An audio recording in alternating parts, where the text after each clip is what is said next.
again give just a brief summary of what we have been discussing, what we have discussed, and what we are planning to accomplish. We are right now the series of discipline of our children. And we have so far uh, established from the Word of God that parenting and raising up of godly children is at the center of every act of God, even of creation. Ang command sa ating unang mga magulang is be fruitful and multiply. Not just multiply, not just being fruitful, but be fruitful. Be the image of God, the bearer of image of God.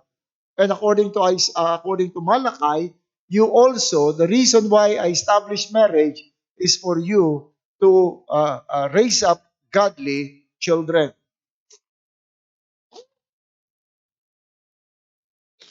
And we saw that the perpetuation of the faith, even from the Old Testament, was entrusted and given as a responsibility doon sa mga parents. Not to the prophets, not to the elders, not to the rabbi, pero yung mga parents, according to Deuteronomy 6, ang sinabi sa kanila, love the Lord your God. Una kayo. Love the Lord your God with all your heart and with all your mind. And these things you teach to your children. When you rise up, when you walk, when you sit down, when you're everything, teach this to your children. And even up to the new covenant, we read in Ephesians chapter 6, the main responsibility of maintaining yung faith is that parents must admonish their children using the way of discipline. So it is really the responsibility of parents. Kung may mali sa ating society, ito ay dahil may maling pagpapalaki sa mga bata, at kung ang mga churches may mga problema sa mga members, usually yung problema dun sa member ay na-develop from the home. Kung hindi marunong mag-submit sa authority, dadali nila yun dun sa church. Kaya nga somebody asked the question, when should we start the discipline of our children? My answer is at least 25 years before they are born.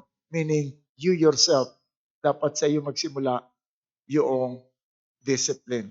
And then the last topic that we discussed is the foundation of discipline, and that is the establishment of parental authority. Kaya maraming nabigo sa pagpapalaki sa kanilang anak ng tama.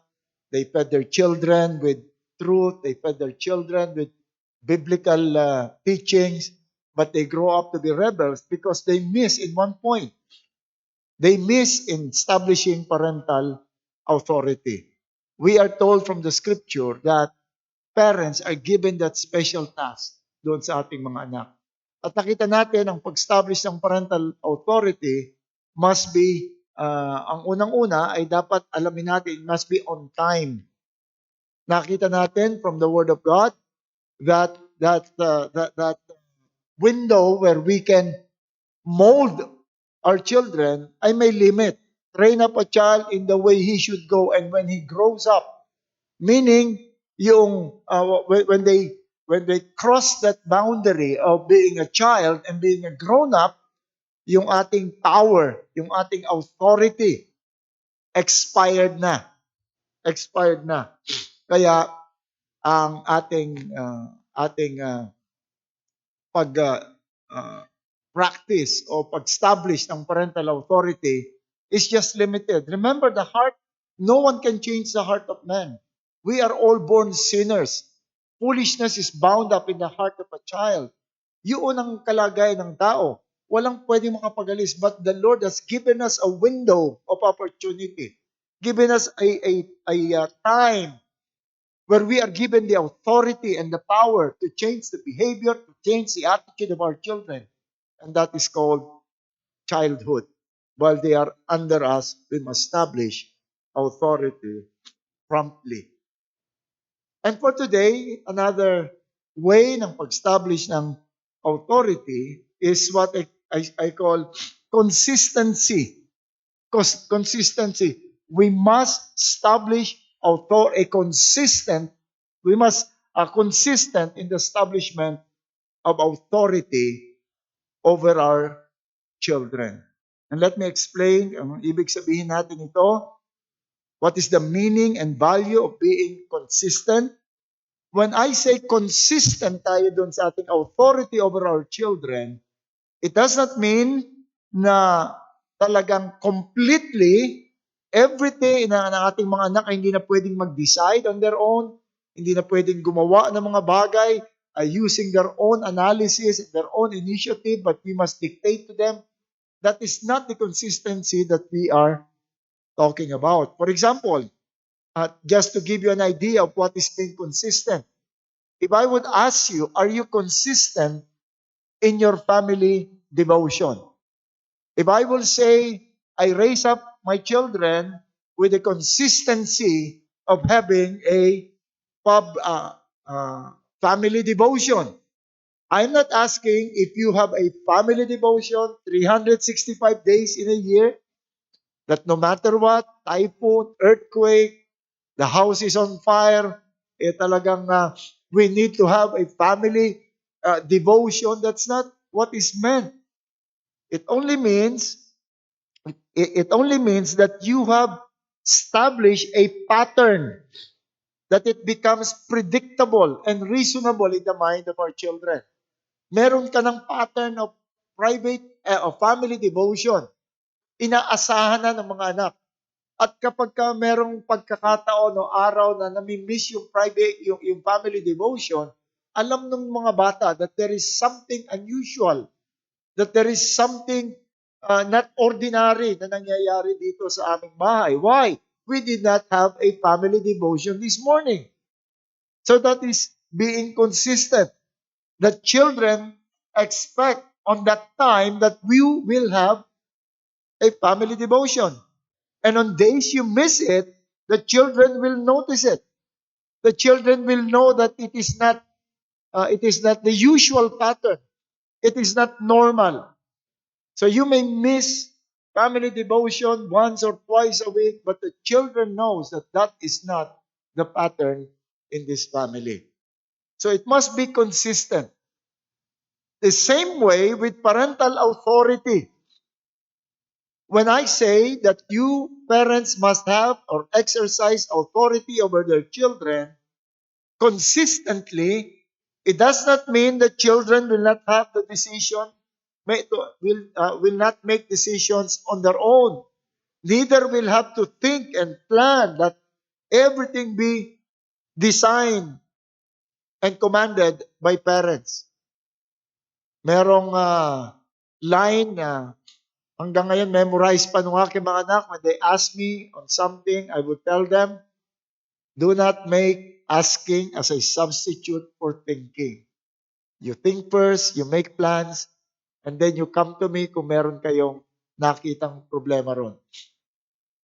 Ngayon, binabalik nila sa akin yun pag nagtatanong ako tungkol sa computer, tungkol sa, sabihin sa akin, do not make asking a substitute for thinking.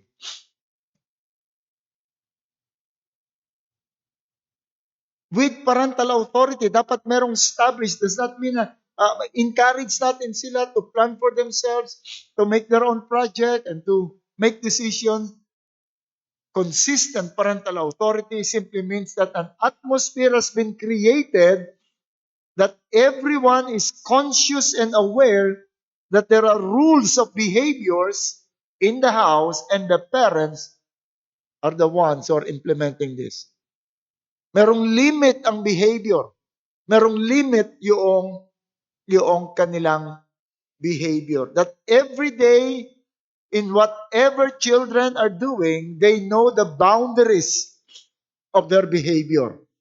Alam nila yung boundaries. And there are some areas that you might miss imposing authority. There are some area na minsan hindi natin na isama doon sa authority. But overall, the children knows that in certain area, alam namin that it's the law of my parents that must prevail. Why is this consistencies important? Bakit mahalaga yun? Maging consistent tayo doon sa ating authority over our children. Remember that we are not starting from a blank slate, as what secular psychologists would like us to believe, that when children are handed down to us, may panganak sila, empty slate sila. Totally ignorant.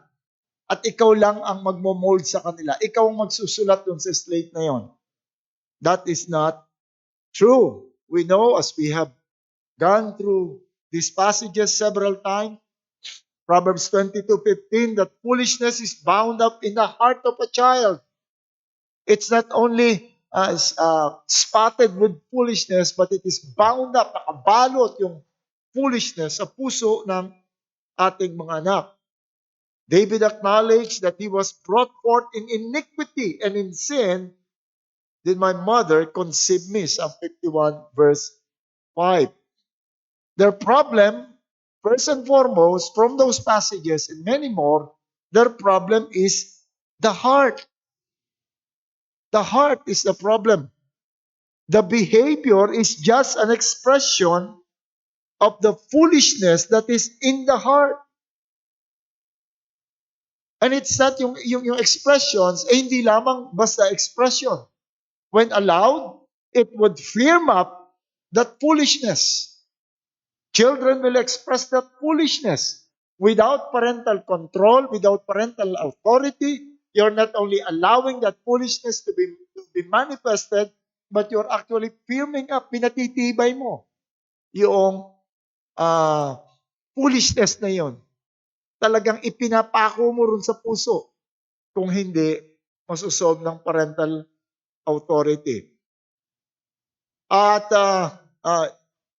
yun ang ating kalagayan. You cut one expression of that foolishness, kapag ka yung isang expression lang kinat mo, akala mo okay na, napatigil ko siya sa gusto niyang gawin.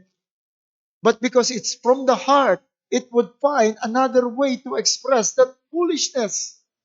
It's like having a pail or a bucket of water na may butas, bulok na timba. Pinatch mo yung isang butas, hahanap yan ng isang weak point, ilalabas niya uli yung tubig. Ipapatch mo yun, lalabas uli doon sa tubig. You patch another hole but leave unpatched the other hole, foolishness will still come out. And soon the water, yes, the same water from the same bucket will create its own hole kapag malakas na yung kanyang pressure. So our goal is not only patching holes. Our goal is empty the bucket from foolishness. Yun ang ating goal. In other words, we are dealing with the principles of the heart that creates the behavior, and not allow the principle to find another convenient way to be expressed. Kapag may nakita kang misbehavior, may mali, do not just look at the behavior and try to patch or stop that behavior. Determine kung anong principle of the heart is being expressed in that behavior, and then you target the heart.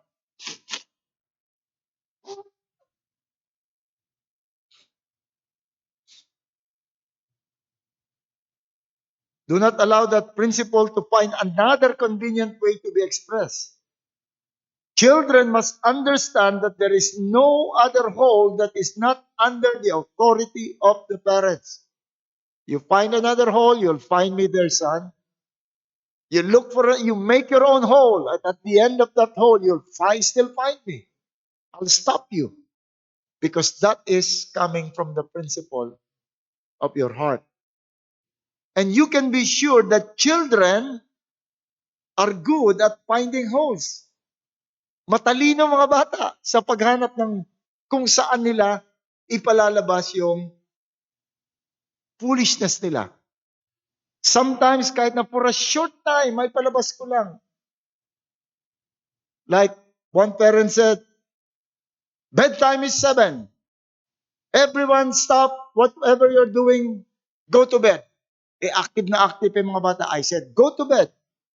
Humiga yung bata, pero yung isang paa niya nakasaya dun sa floor. Bakit nasa floor pa yan? Sabi mo lang, go to bed eh. Pero gusto pa rin niya, gumaganon-ganon yung paa niya ron sa... And children can do that.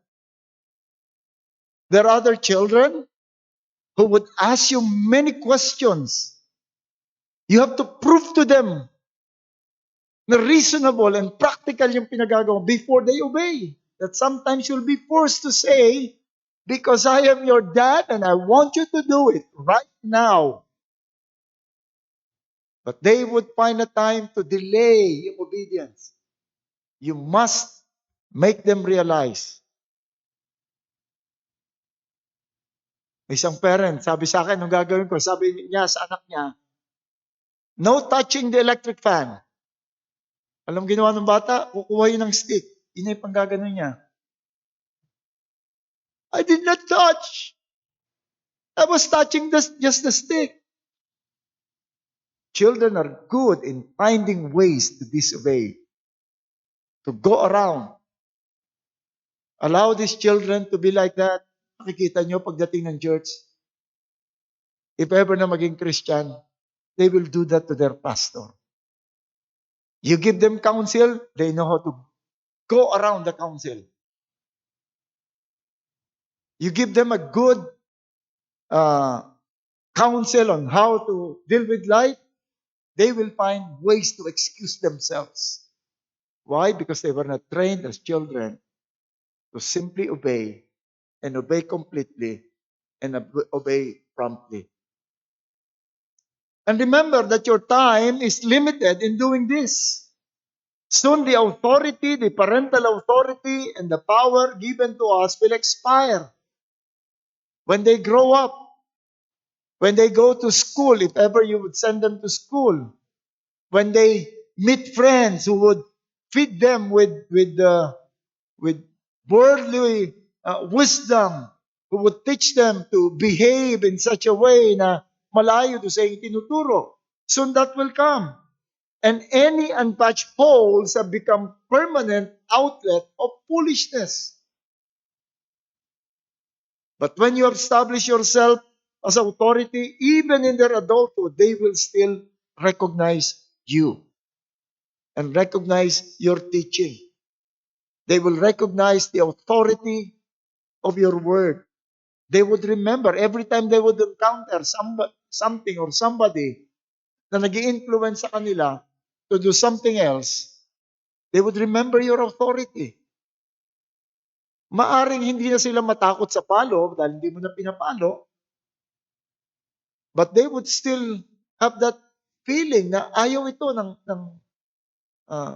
parents ko. And sometimes it would save them from further deterioration in morality. And even if you have committed mistakes, we all have committed mistakes in the past. I commit a lot of mistakes in rearing our children. There are some areas in their lives na I thought I should have exerted more control in this area. I should have been stronger in this area. In their adult life, at nakita nito, it is easier to admit to them, son or daughter, I missed this area in your life. I should have done this to you. I should have taught you this. I should have exerted this authority. And I was wrong. Please forgive me. They would understand. Alam nila kasi pa rin, at the back of their mind, alam nila yung consistency ng kanyang mga magulang na maaaring na-miss lang yung isang bagay. Nagkamali dun sa isang bagay. But they will recognize and it would be easier to them. So that is consistency with regards to issue and consistency with regards to the circumstances in life. But consistency is also with regards to the implementation. The implementation. What do we mean? Merong lumapit sa akin na hindi siya Kristiyano, pero she's been attending yung Bible study, at kilala ko siya. At ang tanong niya sa akin, yung anak ko, tamad mag-aral. Pagdating ng bahay, hindi siya hindi gumagawa ng assignment. Wala siyang ginagawa. Sabi niya, what should I do? How can I control her behavior? Babae yung anak niya. Sabi ko, you cannot. You cannot. Why? Nakita kita kung paano ka mag-deal sa iyong anak. Wala kang control sa kanyang bisyo. Wala kang control doon sa kanyang pagkain, paggastos, pananamit, yung oras niya. May total freedom siya to do whatever she wants to do. And then you want to control her in this area? You cannot. Hindi mo magagawa yun. Authority of parents must be consistently applied in every area of the child's life. Remember, our goal is not just to stop them from a sinful behavior. Our goal is to deal with the heart. And the heart can only be dealt with the authority. There must be, kita mo yung nag-i-interplay doon sa kanyang puso, yung attraction of the world, yung temptation ni Satan, yung kanyang sinful desires sa kanyang flesh, yung kanyang pride, ang lahat nandun nag-interplay sa kanya lahat. There must be something stronger than all this. Stronger than what the world is offering. Stronger than the temptation of the devil. Stronger than the deceitfulness of the heart. And that strength is given to parents in authority. Exercise that authority. Again, it does not mean that you will have to decide for everything and anything. And it does not mean that children will be deprived of any exercise of will and choices. As I've said, in fact, we encourage them. It means that you have established an atmosphere of having a pattern of reasonable and predictable parental authority in the home. That you have made your children aware that there is an authority over them and that he must submit to that authority. Yun ang goal natin. Nakita nila that there are certain clear rules that you have set in the home. The time of sleep.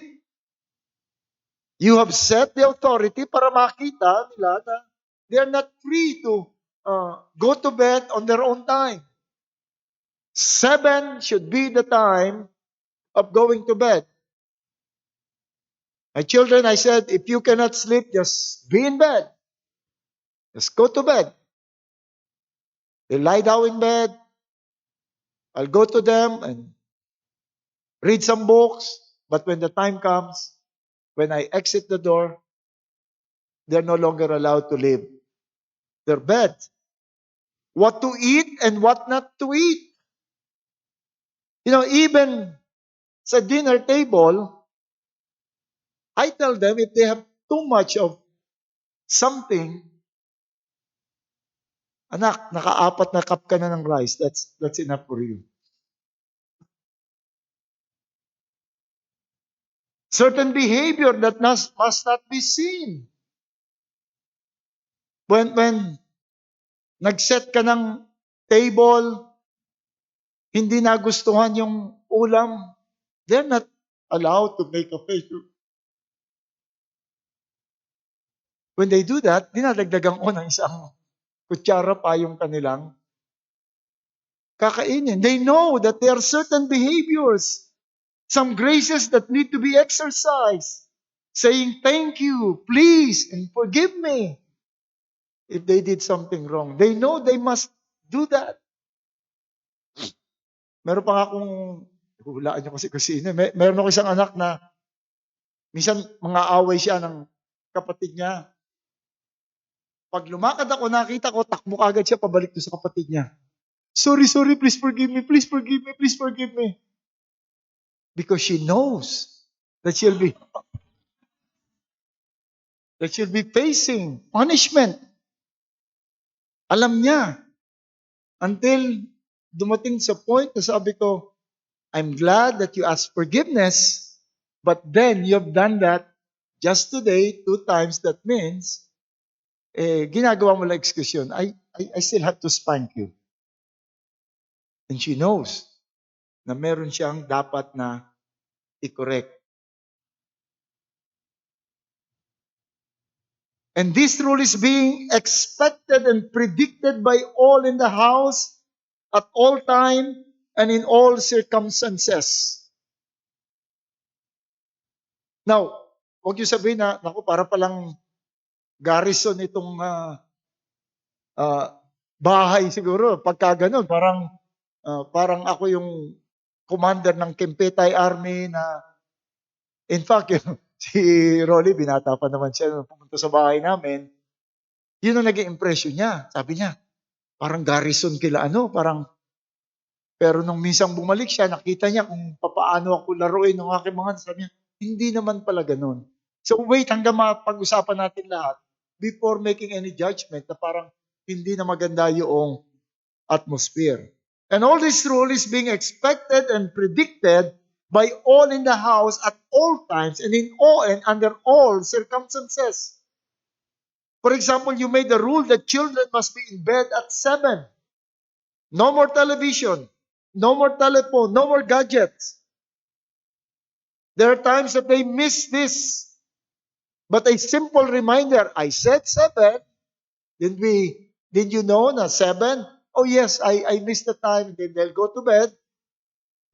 Those things will happen. And then you came home one day. You came home late and find them not obeying the rule. And after a thorough examination, you found out that they intentionally disobey because you are not around. And then they would face a painful discipline. You know there is rule. You know that this must be done. But one day, you came home, pagkatapos mong ma-receive ang bonus mo, or you came home just in time na abutan mo yung favorite ball show mo sa ball game sa whether NBA or PBA or NCAA, abutan mo sa television, nakita mo yung mga anak mo doon, hindi mo lang inintindi, diretso ka rin sa panonood mo. Why? Kasi masaya ka, may pera ka at masaya ka. What do you think are you communicating to your children? What signal are we sending? Your children can easily make a conclusion that it is really depending on the mood of my parents. When they're happy, I can disobey. Pag mainit ang ulo nila, then I must behave. So we are not dealing with the heart. We're just dealing with the behavior. And I've said, children are also good in finding even momentary freedom from such authority. Kaya nila. They know how to express their freedom even for a short time. May mga magulang, di ba, nagbibilang? Matulog ka na. Sinabi kong matulog ka. 1, 2. Bago ako magtatlo, takbo yung matutulog. And then for the rest of their lives, they know. Hindi ka agad i-implement yun. Kailangan. Pagdating ng pangatlo, yun ang magiging signal ko na dapat na akong sumunod. They know that punishment will come after 3 or more times of being told. Tigil mo yan. Sinabi ng wag mong gagawin yung ganyan eh. Tinigil mo. Maya-maya ginawa mo ulit. Inulit mo na naman yan. Sabi ng tigil mo yan. Tinigil na naman niya. Mamaya gagawin niya ulit. Alam niyo kung ba't inuulit-ulit? Alam ng bata. Di gagawin ko na lang. Pag sinabihan ako, titigil ako. Tapos gagawin ko ulit. Pag sinabihan ako, titigil ako. But if it is consistent every time, yung isang violation that has been established, that has been explained, every time they will do it, immediately they know they have to pay the consequence. Hindi yan magdi-delay. Hindi yan magbe-venture na sasabihin ko, gagawin ko, tapos hihintayin ko sabihan ako. Dahil alam niya, pag ginawa niya, siguradong meron siyang haharapin.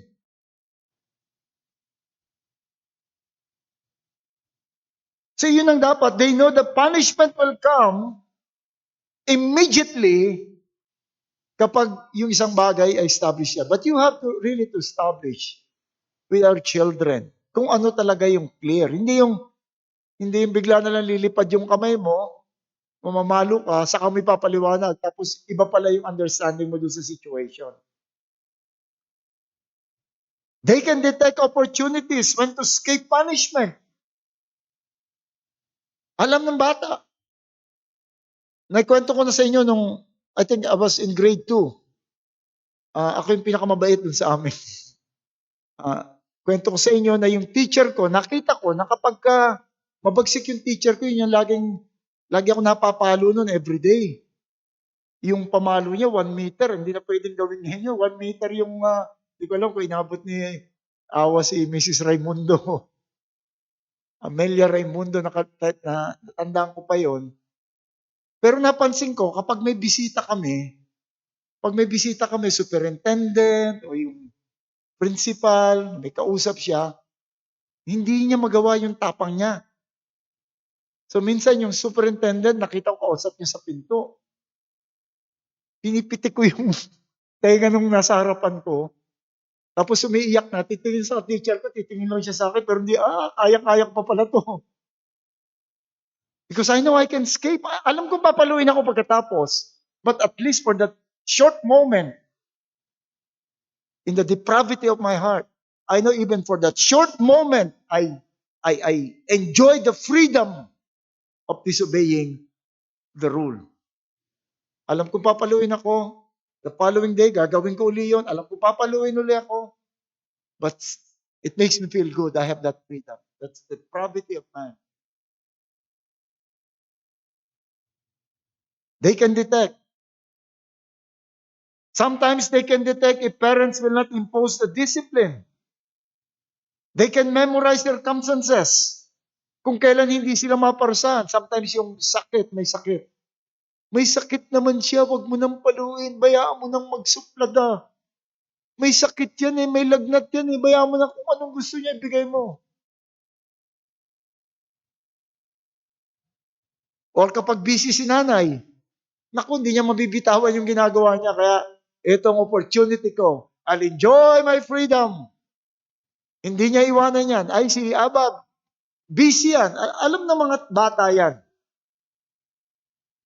Or katatapos lang magpatawa ng bata, gumawa ng kanyang mga antics, at pasayahin kayo, tapos biglang may gagawin. And sometimes they even thought that yung family devotion is the time to do something. Hindi magagalit yan si tatay, daddy, o raba. Hindi magagalit yan. They would do something naughty at hindi nga papaluin kasi masisira yung devotion nila eh. Yung family devotion. Alam ng mga bata yun. Alam nila yung kanilang gagawin. The expression that must be created in the mind of our children is this. There is an authority in this home whose word I must obey at all times. Everything I do must be in conformity to the rule of that authority. Even moments of my life, every moment of my life is under that authority, and violation of that rule will mean painful discipline.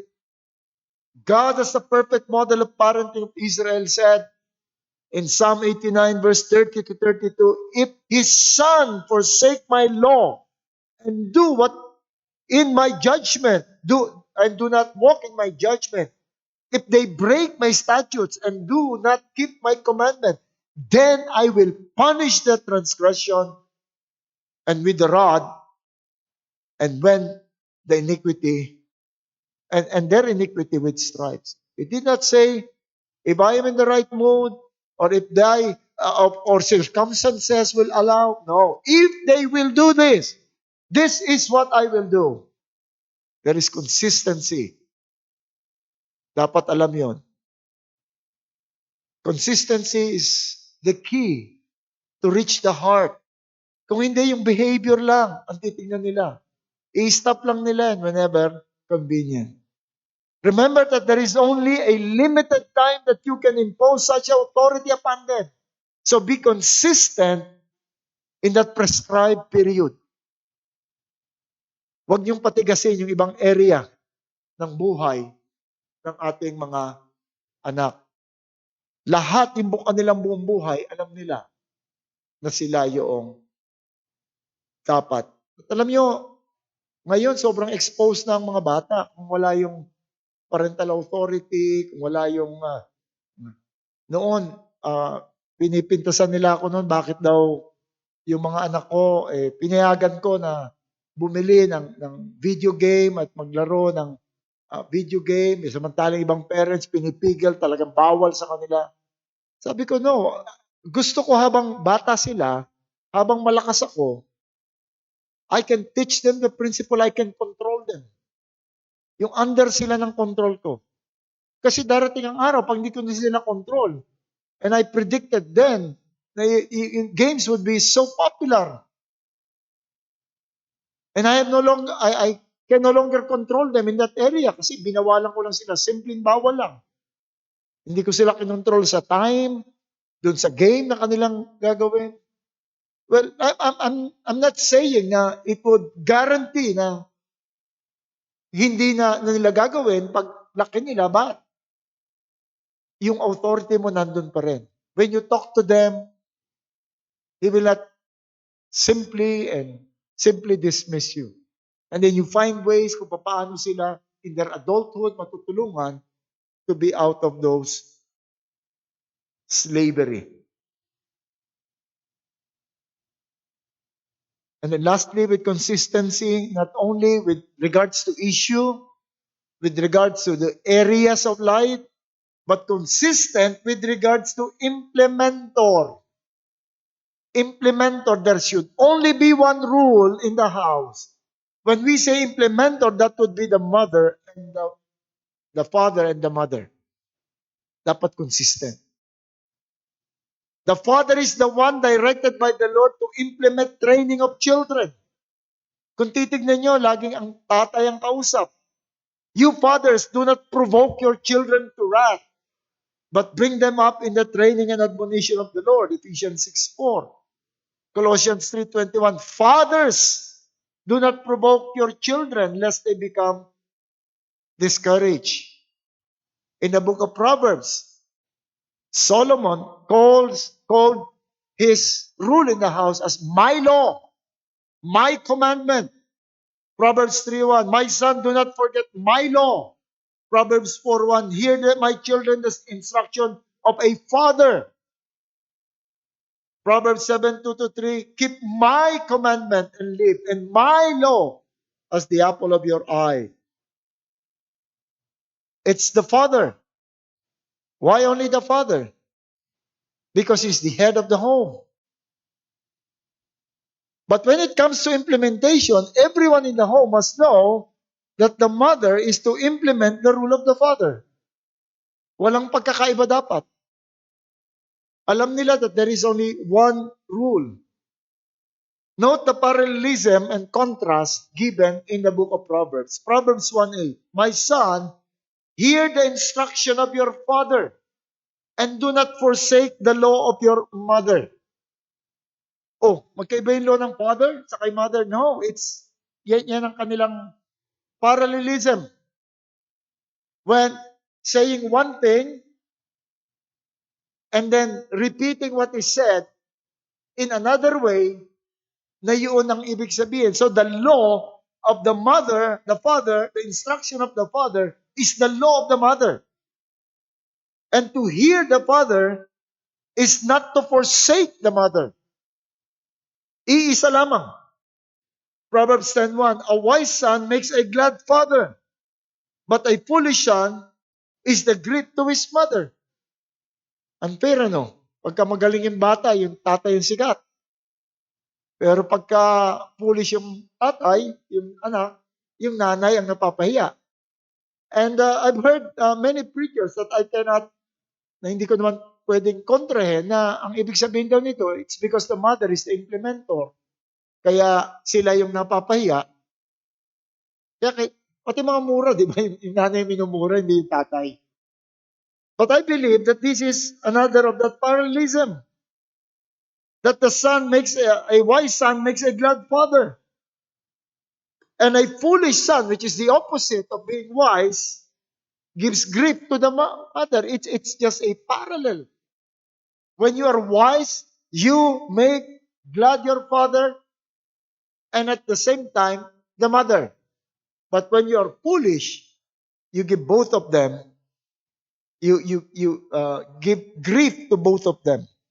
Proverbs 23:22. Listen to your father who begot you, and do not despise your mother when she is old.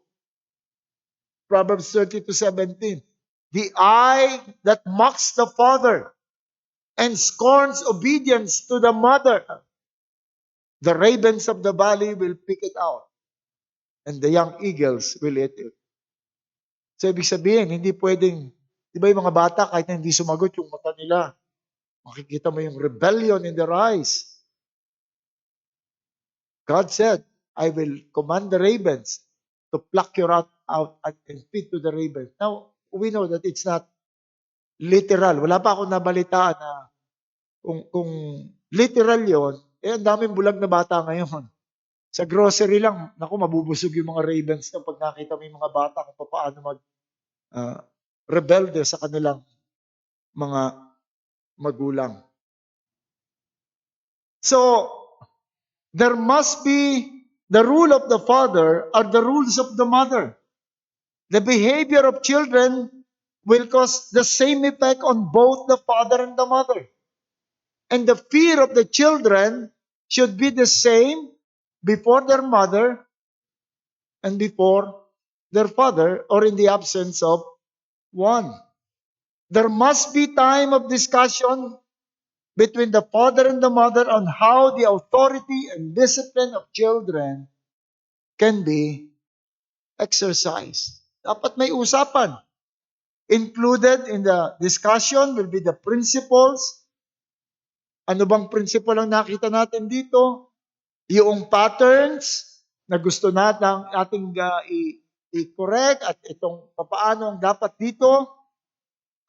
Or yung expression of rebellion. Alam niyo yung expression of rebellion or just being a child? Lalo na yung kaibahan ng babae at ang lalaki. Lalaki, kapag na-focus ang mind niya sa isang bagay, hindi mo na pwedeng makausap yan ng iba pa. Wala nang naintindihan yan. May blinders na yan. Naglalaro siya ng kanyang Lego.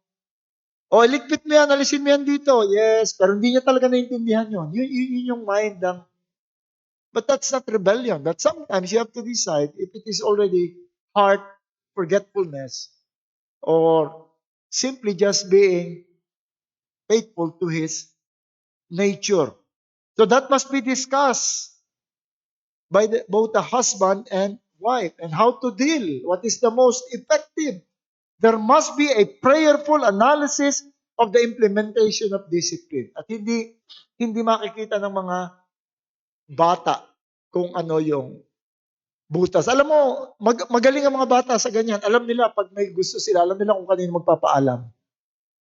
Do you notice that? Alam nila kung kanino magpapaalam. Kapag ka sa panonood ng television, alam ng mga anak ko, hindi sila pwedeng basta-basta magpaalam sa akin. Sa nanay sila magpapaalam. Pagdating naman sa pagkain, okay lang sa akin. Sige, kainin mo yan. Kaya dumating yung policy namin, kapag ito, kaya pinag-usapan namin yun, kapag dating sa area ito, alam nila, they can detect na iba yung medyo maluwag ka doon, sa akin kayo magpapaalam when it comes to that area of life. When it comes to this area, doon kayo. At kung nagpaalam kayo sa isa, hindi kayo pinayagan at lumapit kayo sa isa, you get, that is sowing discord among us.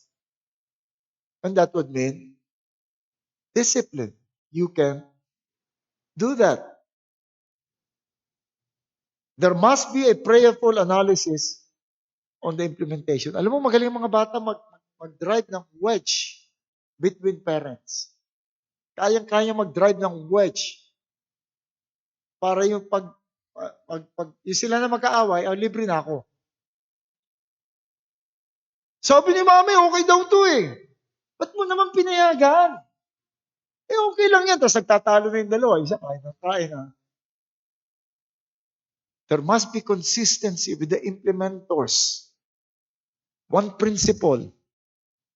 Alam ng mga bata, kaya nilang i-detect. Hindi man kasi natin magagawa ito perfectly.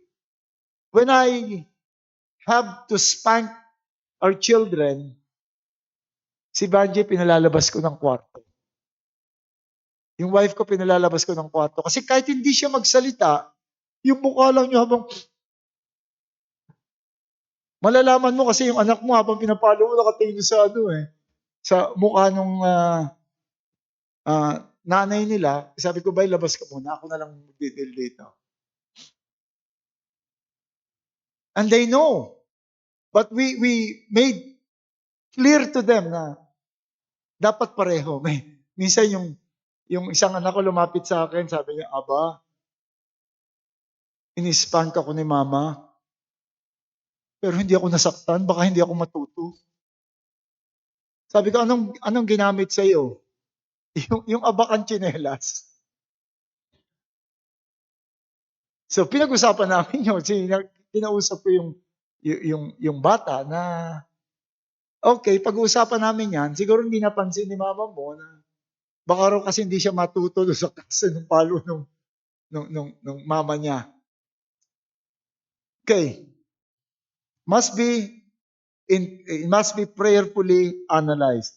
And when one is absent from the family for a legitimate reason, there should not be any difference in the atmosphere of rule in the house.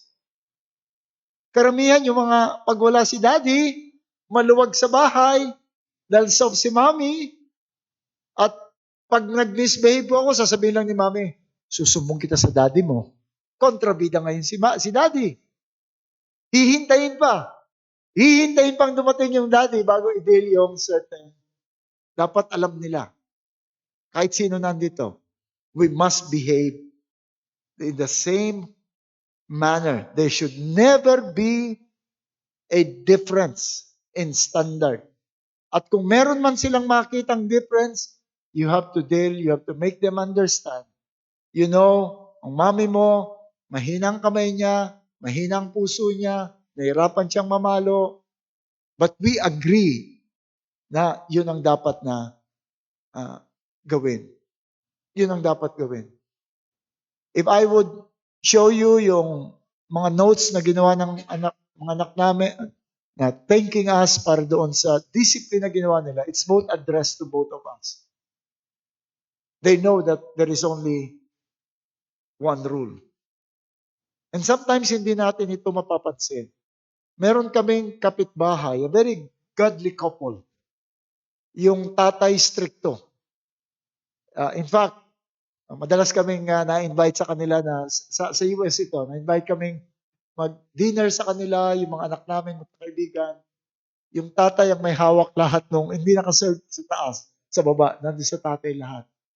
Yung anak ang hingi, Dad, may I have another servings, please? Hindi nga, Dad, Sir. Sir, may I have another? Thank you, sir. Ganon sila. Pero alam namin, pagka yung tatay wala, hindi ganon kahigpit yung nanay. Kaya maluwag sila. Ngayon, pag darating na yung naglalaro yung mga anak ko sa mga anak nila, tinatagalog ko kasi baka marinig nila eh. Pag darating na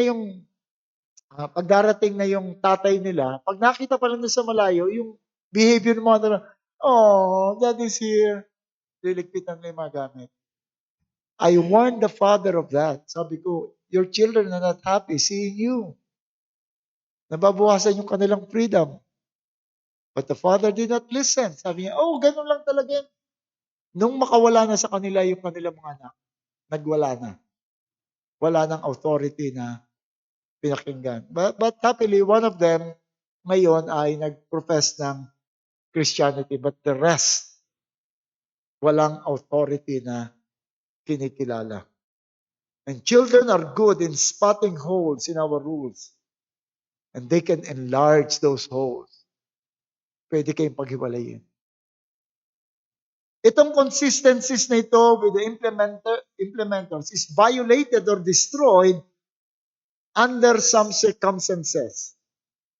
Unang-una, when there is someone in the home other than the father and the mother with the appearance of authority or at least freedom from the authority of the father, it destroys the building up of that yung bagay na ito. And I even believe that that is one of the reasons why the Lord said that a man shall leave his father and mother, shall cleave to his wife, and they shall become one flesh.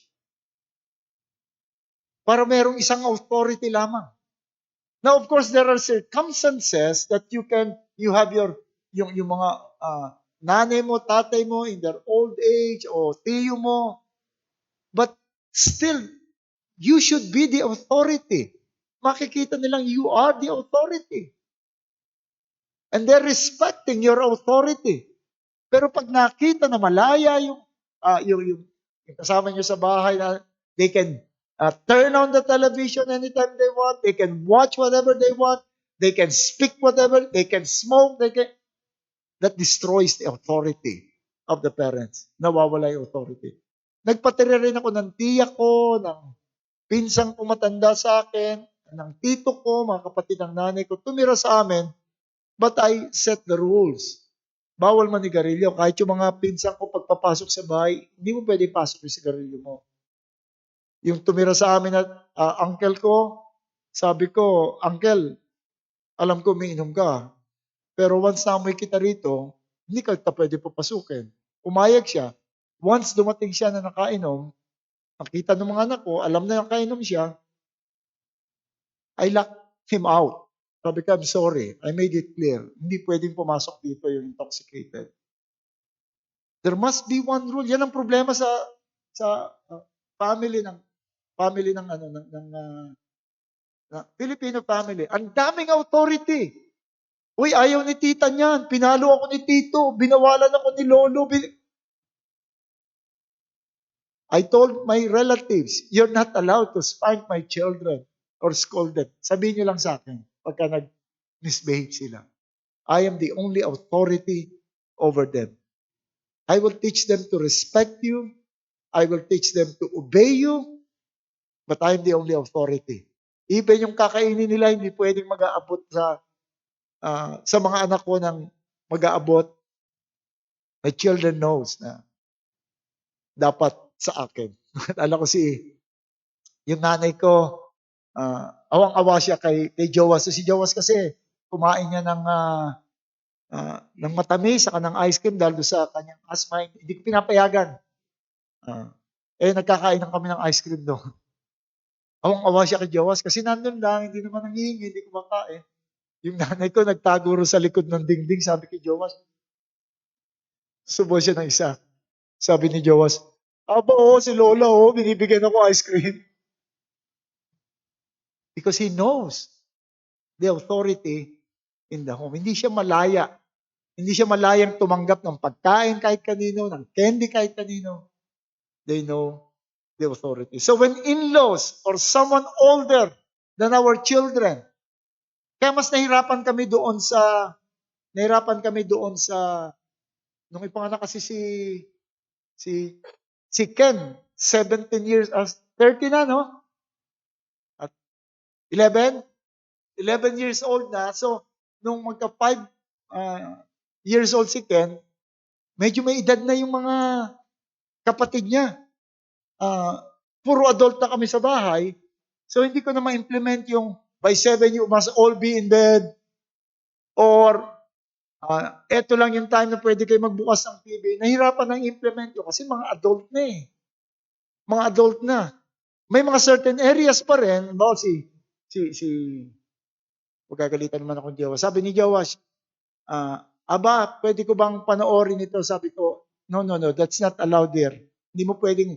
Sabi niya, kailangan ko to dahil adult na naman ako eh. Sabi niya, alam ko na yung hinuro mo, alam ko na yung masama, alam ko na hindi. Sabi ko, yes, but that is still my television. This is still my house. Okay, lumipat siya, bumili ng sarili ng TV. So, hindi ko na pwedeng i-rule yun. Kaya medyo mahirap pagka ganon. Lalo na kung weak yung leadership noong bahay. So, that's one area when these consistencies are destroyed. Or when the children is, or if unavoidable efforts must be done to in a way that the rule of parents is the one that prevails and everyone else must obey. Dapat kung meron mang nakatira sa atin, kahit na sino, malinaw sa ating mga anak, it's the rule of the father and the mother that will prevail. When entrusted to people other than the parents, in the absence of the parents, sira din ang development ng mga bata. Whoever they may be, kung kanino man iwanan yung mga anak, kahit na sabihin mo pang kamag-anak mo or paid caregiver, be sure of this, that their goal will not be to avoid, to mold the children, but just make them behave. Kasi problema sa kanila pag hindi nag-behave. Yun lang ang goal nila, to make them behave, and they would use everything to make them behave. They will bribe them. They would tatakutin nila yan. Andyan si Jollibee, kakainin ka ng momo, ayan na yung Bombay. Huwag mong kainin yan. Huwag mong kainin yan. Lalabas yan sa yung sa amin nun, yung nilulun mo yung buto ng santol, yung tutubo yan, yung sanga lalabas sa tenga. Pag nasugatan, huwag mong paglaruan yung kutsilyo. Pag nasugatan ka dyan, lalabas yung kanin dyan. Yan yung mga, they would do everything just to control the behavior. Yun ang kanilang gagawin. Or sometimes, wag mo papahawak yung mga electric pan, ingatan mo yan, yung mga saksakan, ang gagawin ng pinag-iwanan mo, itataas lang nila lahat. Hindi abot ng mga bata. Itataas lang yun. So, hindi naturuan yung behavior. Then comes the parents at night. Dadating yung parent. Ano pa pwede mo ituro? Na-bribe na siya, na-bola na siya, na-pamper siya, nung wala ka. Tapos may nakita kang misbehavior, paano mo papagalitan? Paano mo i-discipline? You cannot. So, ito yung nakakasira. Walang consistency doon sa kanila. But the worst is the absence of parents. Ngayon sa ating panahon, both parents are working. And even worse, nasa abroad. Iiwanan kung kani-kanino. And that is destroying our society.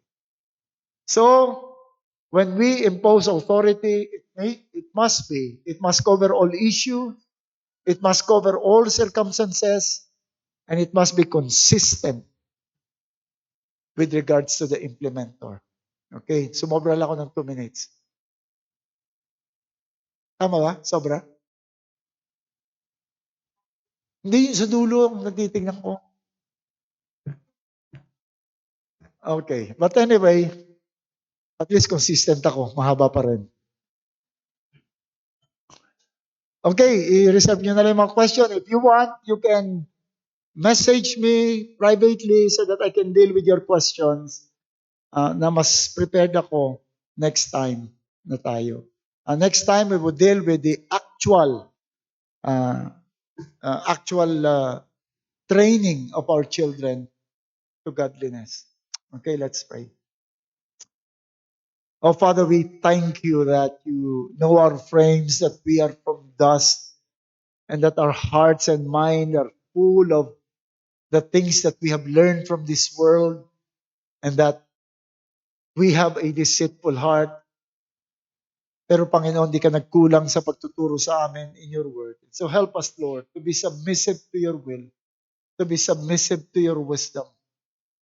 Kung meron man sa amin, Panginoon, ang magulang na nagkulang sa mga areang ito, let them be submissive and repentant sa kanilang pagkukulang upang hindi na maipasa sa susunod na generation. And Lord, may you truly plant these principles in our hearts. For we ask you, Lord, in Christ's name. Amen.